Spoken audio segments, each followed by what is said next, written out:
loads of ways that we might be able to help you on this show. Well, joining us now is Scott Dixon, consumer rights expert and founder of the Grumpy Git website. What a name. Hello, Scott. Hi, Letitia. How are you? I'm good. How are you, mate? Yeah, okay, thanks. Yeah, all good here. I love the name of this website. Absolutely love the name of the website. It's brilliant. Yeah, there's a lot of information on there which consumers can access, and obviously we'll touch on some of it in a few moments. Brilliant, brilliant. So what complaints do you hear about most often then, Scott?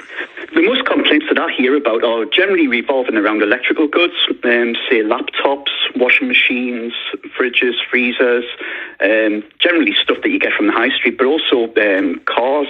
You know, car dealerships rank really highly. They're not going to make it easy for you to return any high-value ticket items, such as sofas and cars. Of course. So, yeah, faulty sofas is another big one as well. Wow. Okay, so what should people do then if they've got a problem with a car that they've bought? You know, how do they end up getting it sorted? Well, the first thing you need to remember that everything generally on complaints is covered by the Consumer Rights Act 2015. So, you know, everything that you buy needs to be fit for purpose, as described, satisfactory quality, and last a reasonable length of time. So any faults that are found within the first 30 days, you can return it and get a full refund, no questions asked. And that's covered under the Consumer Rights Act 2015. And you don't need to accept a repair or be fobbed off. Any faults, you can just get a full refund, no questions asked. Once 30 days elapses, you're into where the retailer, the obligation is on the retailer to prove that the goods were not faulty when they were sold to you. So you just need to, first of all, try and engage with the retailer face to face, take the emotion out of it, and just explain the problem that you're faced with, but also make it clear what you want to resolve it. You know, so you know if it's just an apology, for example, or you know, something simple that would just resolve it, just say so. And once you're past 6 months, the onus is on you to prove that the goods were faulty when they were sold. So that can be done either by a Google search. A lot of goods that are sold have common faults. So if you can identify a common fault which is evidenced in the public domain through various forums, that can be used as proof that the goods were faulty when they were bought. And failing that, an independent report would suffice.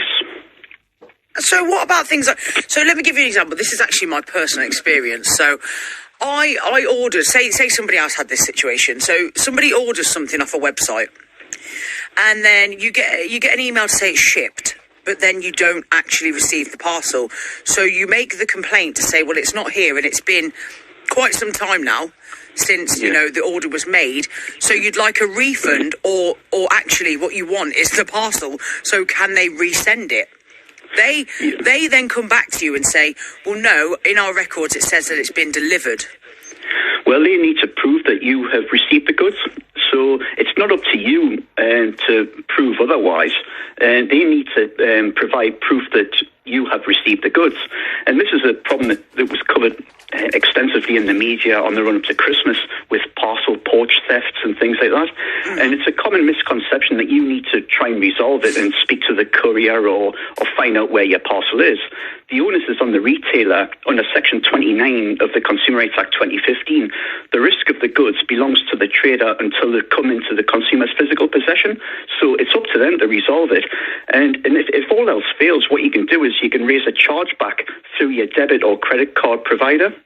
So you've got up to 120 days just to reverse the transaction with your bank.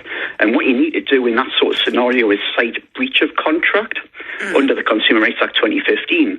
And if the goods are over £100, you're covered. You know, if you pay by credit card, you're covered under Section 75 of the Consumer Credit Act 1974, which holds the card provider jointly liable. And again, you would just raise a dispute with your credit card provider and cite breach of contract to get the payment reversed or disputed. That's interesting. That's very good to know. So hopefully I can get my refund shortly then. In that case. Yeah, I mean, contact me off air if you wish, and I'll try and help you with that. Do you know what? I appreciate that. There you go, look. I'm getting help while I'm trying to help other people at the same time. But, Scott, tell us about the Grumpy Git website. How did it come about? What kind of advice do you offer to people when they get in touch? Well, I mean, how it all came about was I've had a lifetime of bad and unique experiences that I was able to draw on. And I've got an A-level in law, that's all I've got. But I was able to resolve so many different unique scenarios that I was able to make a book out of it, Wow. which I did. And I was found by BBC Radio Scotland back in 2019. And then that led on to other media coverage, and it just went from there, really. And what started as a hobby became a passion in helping consumers raise awareness of their rights and seek redress, where I see the same fob-offs all the time. And the most common fob-off is you need to speak to the manufacturer. Well, no, you don't, because your contract is with the retailer. So it's the retailer's problem, not the manufacturer. And you see the same problems all the time. And it just becomes all absorbing, really. And there is a lot of content on my website, which you'll see covers motoring disputes as well as general consumer issues. Fantastic stuff. Well, do you know what? You've been very helpful today, Scott.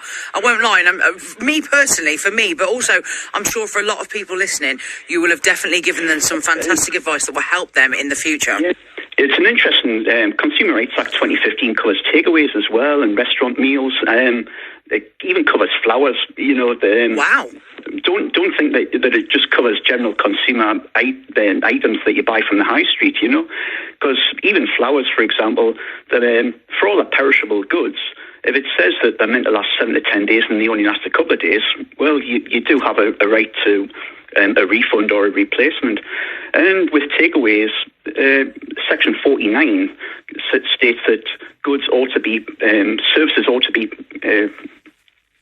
prepared with due skill and care.